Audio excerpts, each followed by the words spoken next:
salaamaaleykum Sénégal salaamaaleykum àddina wangal képp yéen ñi safoo di ñu suivre chaîne YouTube Bprod TV tey seen émission sport féminin dafa ñëw fii ci Colobane Camp Abdou Diassé pour indil leen xale bu doy waar xale bu am talent macha allah donc duñ def lu dul dugg ci biir ma ànd nag sama équipe ñu dugg xool kan mooy suñu invité du jour. di leen fàttali encore une fois que yéen ngi suivre seen émission sport féminin. ma ànd ak suñu invité du jour di ma def lu bàyyi ko mu présenté wu. asalaamaaleykum kii maaleykum salaam. je suis si di waa Bprod di kontaan bu baax ci invitation bi tey. je me nomme Ndeye Fatou Diouf j'ai 22 ans je suis une handballeuse en même temps je peux dire. Ndeye Fatou ñu ngi lay jaajëfal bu baax a baax si dalal bi ñu dalal tey te xam naa ni que ñi may suivre di ma seetaan yaa xam te nañ xam kan mooy Ndeye Fatou. donc bu ñu bëggoon xam kan la ma def lan la ñuy def. dañuy xam ne Ndeye Fatou moom benn jeune la une jeune fille boo xamante ni dafay def sport bëgg ko lool boole ko ak dara étude tamit même chose parce que maa ngi commencé handball en 2016 maa ngi ko commencé ay si Medina maa ngi nuyu bu baax di nuyu sama coach yi nga xamante ni ñoo ma jàngal handball ñi nga xamante ni ñoo tax ma toll fi ma toll tey en 2017 maa ngi présélectionné équipe nationale. dem compétir après la suite ci lañ ma wàññiwee n'empêche yàqul ma daal samay entraînement du fois je ma continuer sama vie di entraîner tout le temps jaar na ISEC actuellement maa ngi jëlaat. jaar nga ISEC pour l'instant yaa ngi jaar lan moo la gën a marqué sa carrière ba nga commencé handball ak léegi. li ma gën a marqué sama carrière mooy bi ma amee benn blessure bu ndaw boo xamante ni yaakaaroon naa fi laay jaaree bàyyi handball. loolu moo ma gën a marqué. n'empêche bi ma ci nekkee ku nekk ñu ma ne ma ba xam boo ci jógee da ngay daw ma leen jamais génn du tam. kon nag boo amoon mu nekk ci yow mu nekk si li nga bëgg lan moo tax nga bàyyi sport yu bari football basket volleyball si daal la ñuy tànn handball. man déjà man def naa taekwondo. ah bon. def naa basket aussi mais dama ci gisul sama bopp li ma soxla dëgg joxuñu ma ko.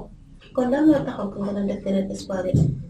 dama ci duggoon pour xool li ma fay am ba xam dinaa ci am yoon parce que ni ku nekk sa buntu fu mu nekk fa la yàlla fekk la ko nga def. kon passe-temps la woon. même pas passe-temps su ma ci duggoon gis ci loo xamante ni bëgg naa ko dëgg dama ciy toog mais dama gisul loo xamante ni motivé na ma ba tax ma mën fa toog an ba laa dem gis fa loo xamante ni c'est extraordinaire ma toog fa. an boo nekk tàggat yaram boo xamante ni si bu xaw compliqué la fii suñu mu nekk loo xam ne si nit ñi farataaluñ ko yéen na ngeen koy dundee yéen ñi di ko def. di ko jox gëdd yoo pare dañ ko farataal pour ñun nag am ba rek mu am ci monde bi même si Sénégal évolué fi noonu ñun moom ñu koy dund naa franchement. seen présélection yi ak aussi seen compétition yi muy demee la plupart du temps. dañuy ñëw compétir ce championnat bu tijji yi première division deuxième division moo am fii Sénégal. ce championnat bi tijji nga compétir boo compétiree sa performance bu baaxee coach bu la gisee moo lay woon boppam boo demee nag li ci des yaa koy def yaa koy def yow. soo defee après yaa koy mottali. yaa koy mottali parce que fayet nga ba ñu gis si terrain woo présélection équipe nationale boo demee yaay xeex gagné sa place gagné sa bopp mais fii depuis quand ngeen commencé wala kañ ngeen mujjee def seen championnat. parce que ren at bés bu ci nekk nii daf ñu empêché daaw moom compétition may nice ça s'est bien passé certes que commencé naa sama compétition nag dem ba ci biir am blessure aussi ma toogaat continuer ma sama année kon da nga def année inachevé. exact ren laa ñëw voilà continuer dem Jaraaf certes maa ngi fa mais ba léegi amaguma ko compétition parce que ak coronavirus amaguñ temps jouer. mais seen équipe nationale solide dina ba yéen ñu dem partout dans le monde wala équipe nationale comme yeneen kii rek. équipe nationale comme yeneen équipe yi rek voilà dañoo war a dem par exemple ñu ñëw ngeen match bi tey Côte d'Ivoire la pendant jour bi ngeen fay def après ngeen dem préparer seen compétition bi ngeen bàyyi ngeen dem ngeen bëri groupement ci stade bi Amadou Ba yi Thiès stade la Dior bi après boo ko jógee fu mu nekk dernière phase test yi boo ko jógee nga daal di dem am na ko xool dëkk bi nga war a compétir nga mais boo leen di compétir la plupart du temps est-ce que ak état bi ñu ngi ciy def loxoom ñu ngi ci dugal loxoom ak ministère des sports. loolu la moom franchement. parce que damay gis la plupart du temps gars yi bu nekkee lu international ak ñaari sport lañ ci gën a farataal muy football ak basket bi yeneen club yi ak yeneen façon sport yi même bu nekk dañuy dem à l'extérieur di indi ay médailles ak kii kenn du leen farataalal lan moo tax loolu pourquoi cette différence. nga Sénégal mu ngi am joueuse loolu ñëpp équipe duñ ko xam mais bu ñu demee ba ñàkk ko dañu topp ci ginnaaw di daw yow joueuse boo bañee ñu jéem la yàqal ñoom ñoo la doon jàppale mais bu ñu déggee sa réussite doo tey jii doo noppoo parce que chaque jour ñu lay woo loolu moom su ne ko fekk na nga ni par exemple daaw ci kii bi def nañu état bi def am solo jot nañ ko match yi en direct ñu ngi doon def ak daal am solo ci daaw ci parce que pour aar ñoo ñëwoon di jouer voilà def am solo. ba pour aar ñëwee léegi compétition bi mu mujjee est-ce que da ngeen a mujjee dañoo wala da ngeen a toog ci phase première. non Sénégal moom franchement fayit na dem ba final moom ak Angola. macha allah moom ak Angola daa koy doon doon. l'essentiel c'est de participer loolu la sport am habitude di wax léegi bu mu jógee ci sa carrière damay ñëw juste ci sa vie sociale mooy li muy dundee ak sa famille et tout ban comportement nga am ak ñoom.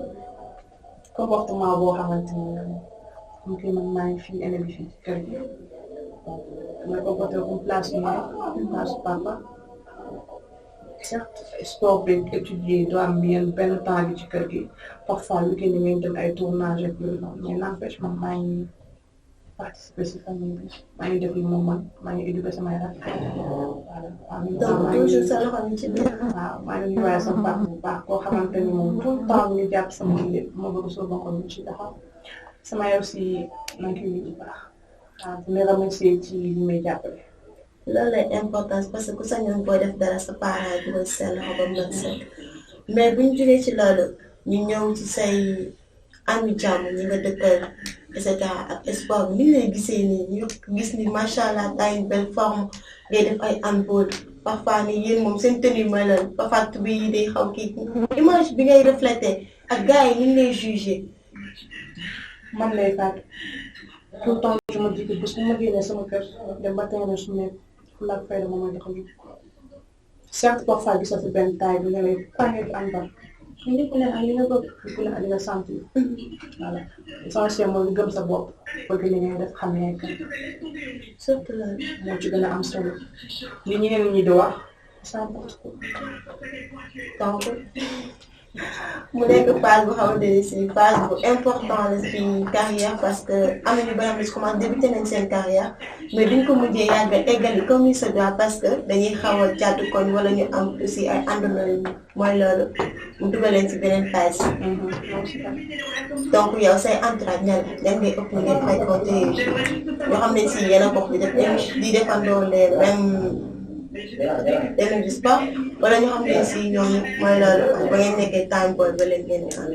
man bizarrement man am ma xarit waaw samay parents ñu sama xarit à part ça Pape Bouba Gueye kooku moom dafa sës ci man rek waaw voilà kooku laay wax sama lépp bu ko weesoo man aw ma xarit entraînement école ñu gis déjà yéen ci ngeen fi université moom sa bopp la ku nekk yow tu es chez toi tu vis ta vie personne ne te dérange mën na ko demee.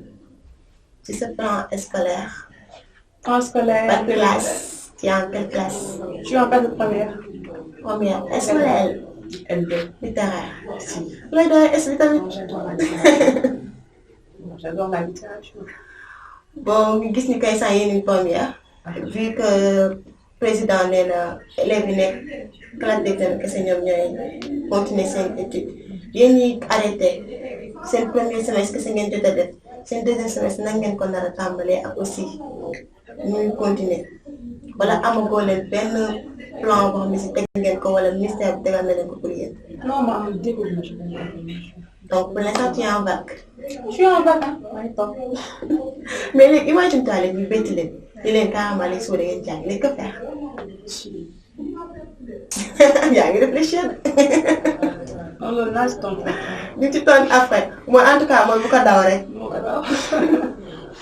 léegi Covid 19 jusqu'à présent ñu ngi fi nga xam ne ñëpp.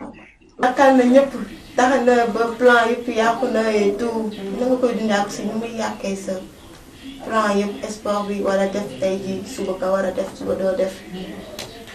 léegi nag gis nga ni ma jëlee poids neex ma neexul ndax Covid bi léegi ñëw ci lève nga amoon habitude dem jàngi jóge fa continuer de ses entraînement ñibbi si loolu di boobu da nga koy tàmm ba yow soo toogee sa kër dangay feebar donc sonn nañ franchement man moom mujj gi leen laa def boo xëyee man la ba midi ma yeewu bu ma yeewoo def samay tâches ménagères te le soir même entraînement. entraînement regroupement bi ministère bi nee na regroupement àll de. loolu la waxoon de waaye léegi ñu ngi regroupé wu. dañu regroupé wu. ah bien sûr parce que ñu ngi dem salle ñu ngi dem plage. Ndeye Fatou ñu gis ni la plupart du temps sportif yi boo waxee ci wàllum togg beeg ménage bi dañuy xaw a passe tout à côté. yow fan nga gën a mën a wala si ñaari nga mën ah man maa ngi si ñaari boor yëpp. baa dem kon gars yi di leen fàttali encore une fois que yéen ngi seen biir émission sport féminin ma ànd ceeg Ndeye Fatou suñu ambuleuse bu ñaawul bi. et aussi bu leen fàttali que yéen ngi suivre seen chaîne YouTube BM Prod TV donc du ma def lu dul dugg si deuxième phase bi ñu dem pratique. kon léegi du ma def lu dul bàyyi la kon ñu dem. voilà c'est sûr.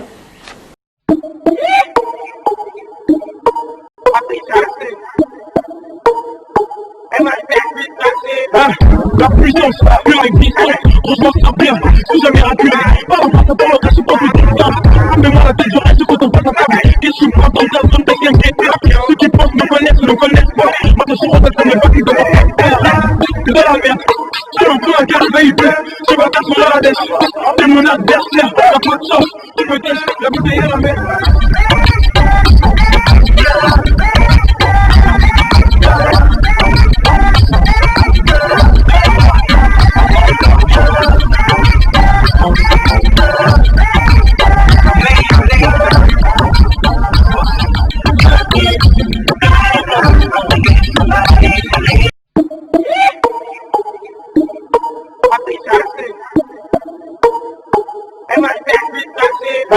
La puissance, plus la puissance, j'ai pas connu la tête depuis mon existence.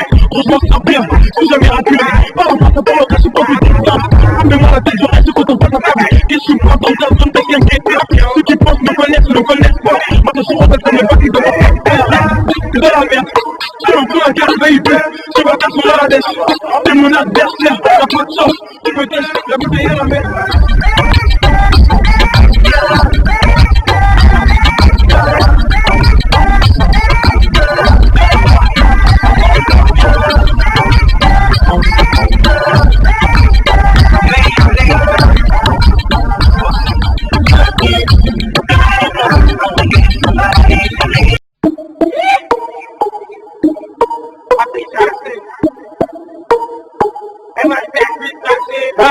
La puissance, plus la puissance, j'ai pas connu la tête depuis mon existence.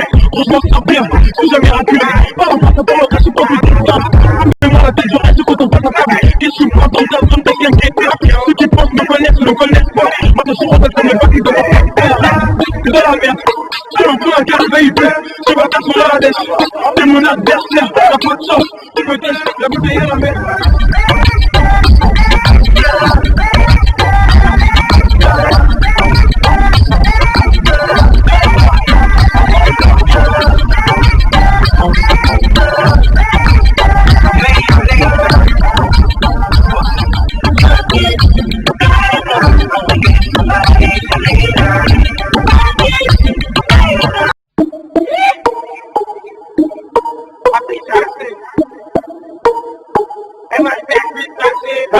La puissance, plus la puissance, j'ai pas connu la tête depuis mon existence.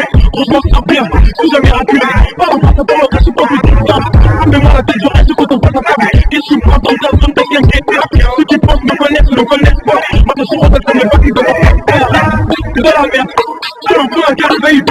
Tu vas casser la dèche, t'es mon adversaire, y'a pas de chance. Tu peux tester, la bouteille à la mer.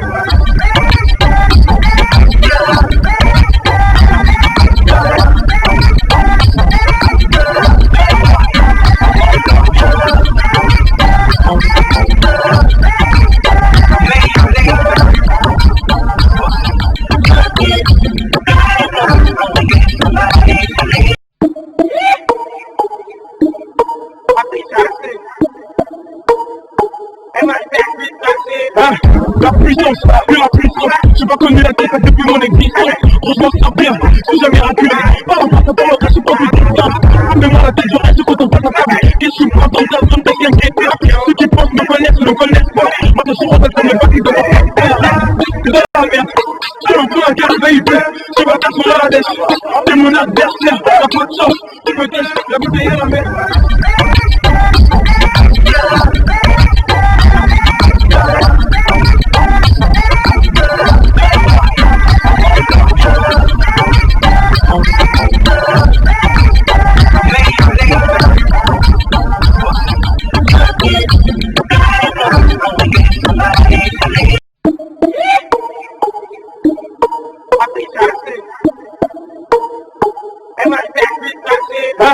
La puissance, de la puissance, j'ai pas connu la tête depuis mon existence. Franchement ça bien, je suis jamais raculé. Pas en passant par le cas, je suis pas plus de mais moi la tête je reste quand on passe à table. Et je suis pas dans ta zone, t'es bien guetté. Ceux qui pensent me connaissent ne connaissent pas. Moi je suis rentré comme les parties de ma terre. C'est de la merde, je suis un peu un carabéipe. Je vais t'asseoir sur la dèche.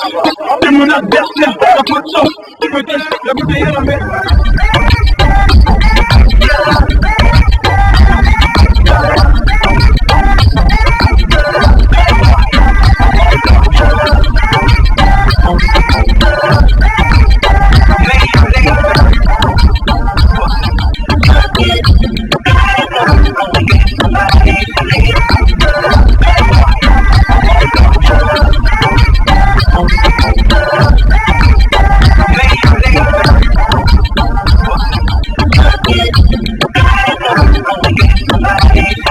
génne kër ga ñëw nañ fii fekk la ngay entraîné bu baax ñu bëggoon xam tey la nga yegg. tey moom entraîné naa bu baax comme d'habitude rek joxe nañ li ñu mënoon yëpp voilà ñu ko gérer nañ ko daal. mais ñu gis la nga yëkkati poids man aw ma sa jot yëkkati poids parce que santi naa ne ko bu ma ko yëkkatee ba teg ko sama mbagg bi rek dinaa am leen lu ma yegg nan nga ñëwee kii nii wala loolu yëpp ay formation la petit pas petit wala da ngay ñëw rek après sa coach formé la comme il se doit. voilà d'abord poids yi li ko waral mooy day renforcer tànk yi vu que dama amoon blessure am ay problème mu tànk léegi daf ciy baax renforcer ko voilà moo waraloon yëkkati poids yi et tout. squat yeeg yëpp. waaw ci la bokk yëpp. pédale yi moom loolu lu muy indi. pédale yi échauffement la rek en même temps dafa baax ci ay ligaments aussi day renforcer tànk moom tamit. donc loolu yëpp handball da koy soxla ba def handball. bu baax faa nga soxla ko ndax handball presque tànk la sa tànk bu amul doole loxo bi du jóg. ma yaakaar ni ko loxo la. tànk yi ëpp doole. man de loxo yi rek laa gis nit ñi di sànni dama yaakaar ni lépp loxo la. mais tànk yi mooy 100%. donc force bi ngay maîtriser yëpp ci tànk bi lay jógee yéeg ci kaw. ok donc léegi duñ def lu duñ ñu bàyyi la ñu waxal sa coach carrément ñu xam aussi na nga nekkee ci salle bi. d'accord sama coach moom mi ngi nii ñu ngi wax ak moom. di leen fàttali encore une fois que yéen ñuy suivre seen émission sport féminin instant yi maa ngi nii toog ak coach Babacar Sarr moom mi yor Ndeye Fatou fii nii ci biir salle de sport bi duñu bëgg juste laaj ko quelques questions mu wax ñu carrément salle bi ni muy demee ak aussi comportement wu élève am aussi coach nuyu nañ la. waaw ñu ngi lay fay. coach bëgg nañoo xam carrément nan la Fatou nekkee fii nii ci biir ak aussi encadrement bi ni muy demee. bon Ndeye Fatou de. daanaka liggéey bi demuloon ci salle bi kese quoi ñu ngi ci plage ñu ngi Mamel en même temps salle bi daanaka une fois lañ koy def ci semaine bi comprendre des fois nag fan yi dañoo amoon jafe-jafe ak Covid bi mais instant bi commencé nañu bàyyi yenn salle yi comme fii nii daanaka am nañ ci quelques séances waaw. donc séance yi ñaata jour la wala. ça dépend rek ci kii bi lu mu laaj. non séance bi moom de salle bi la ça dépend say kii bi rek dañuy ñëw par jour quoi waaw da ngay xëy entraîner après nga ñibbi. Ndeye Fatou Fall ci ban côté la gën a mëne côté suuf wala côté weñ yi et tout. non moom sprinteuse la nag dafa gaaw quoi moom en général sprinteur yi moom. sprinteuse moom en général suuf la ñuy gën a ay quoi moom. tey jii nii lan nga koy wax. li ko manqué moom la ñuy ut fii ci salle bi rapidité bi ak yenn mouvement brusque yi quoi yu gàtt. en tant que coach aussi nga koy former ci base bu ne tey ji lan nga boo amoon tey loo koy wax lan nga koy wax. moom de li ma koy conseillé mooy na gën a góorgóorlu rek ndax mën na li muy def bëgg na ko te en plus am na volonté ndax sport neexut surtout sport féminin lu bari la laaj quoi en même temps nga nekk élève liggéey kër yaa ngay xaar mais yooyu yëpp des fois dina sacrifié wu ñëw avant les éléments sax moom mu def physique avant groupe bi di ñëw mu doog a intégré groupe bi xam nga loolu ko amul volonté doo ko def bon maa ngi koy ñaanal na ko yàlla jàppale daal bi carrière am mu jeexal ko ci jàmm. amiin amiin amiin looloo nekkoon cadre coach bi donc duñ def lu du retourné waat tamit ci Ndeye Fatou ñu xam carrément aussi nan la ñuy terminer ak moom. ginnaaw cadre coach bi dégg nañ bu baax a baax cadre yu mu teg ci suñu invité bi di Ndeye Fatou dañoo bëggoon juste xam Ndeye Fatou instant yi ak handball bi ngay def fan nga teg sa bët. fi ma teg sama bët mooy dem continuer sama carrière en Europe parce que li ma soxla dëgg nekku Sénégal ma koy jox. vu que gars yi parfois da ngay dem compétition nga ñëw duñ la accueillir et tout xam naa loolu la tax nga bëgg a dem à l'extérieur après nga bëgg a wane li nga mën. non c'est que comme ni nga doon wax sànq rek ni Sénégal handball bi demee fa noonu te soo bëggee tekki dëgg ci handball faa nga génn dem boo demee étranger yi ñoom buñ la xoolee gis sa taille di nga xam li war ci yoon ñu def ko jox la sa gëdd teg la sa place. voilà loolu moo tax mais xalaatoo ni que si tu ne vas pas nga battre si carrément ci li nga bëgg et aussi nga battre ko fini CP doo am leen loo ñu apporter tamit ñun bëgguñu ay expatriés de. non bu ma demee aussi tamit nga toog Sénégal maa ngi ciy bëgg a yàgg quand même te li ma bëgg gisaguma ko ci mais li ma leer ba leer mooy tey jii su ma tukki woon dem Europe en moins de 2 ans li ma bëgg yëpp mën naa ko ci am incha allah. incha allah waaw donc kon tey lan nga ñuy tëjalee parce que tey passé nañ ak yow journée bi macha allah ça a été. la nga amoon tey sa kàddu mujj. di leen remercier waat rek kontaan bu baax ci invitation bi tey moom wax dëgg neex yàlla journée bi ça s'est bien passé donc loolu bu weesoo maa ngi nuyu ñëpp ñi nga xamante ni ils me reconnaissent à travers votre chaîne YouTube ma leen di nuyu bu baax di wax tamit ñu abonné ci page bi aimer vidéo yi voilà parce que seen mag wala seen rak seen sœur Ndeye Fatou tamit ñu ngi leen di amul seen fayda parce que gis naa ni ñu may accompagner ni may jàppale ku ci mel ni coach Jean kooku moom bi ma dalee handball ba léegi jàpp na te bàyyiwul coach Aram voilà bu ma limee ñëpp damay juum sama yaay moom mention spéciale sama papa aussi Pape Bouba Gaye lépp ñoom la. donc dégg nañ kàddu yi bu baax a baax mu nekk kàddu yu daw yaram dégg nañ aussi coach bi aussi lu mu wax donc li moo nekkoon tey seen émission sport féminin ma ànd ceeg sama équipe BeMPro TV du ma fàtte mukk nag ki ma solal tey mu nekk fii ba Parcelles unité 13 donc numéro bi dina jàll noonu en bas de l'écran incha allah donc du ma def lu dul di leen jaajëfal et di leen jox rendez-vous aussi ci beneen émission ak beneen talent merci beaucoup.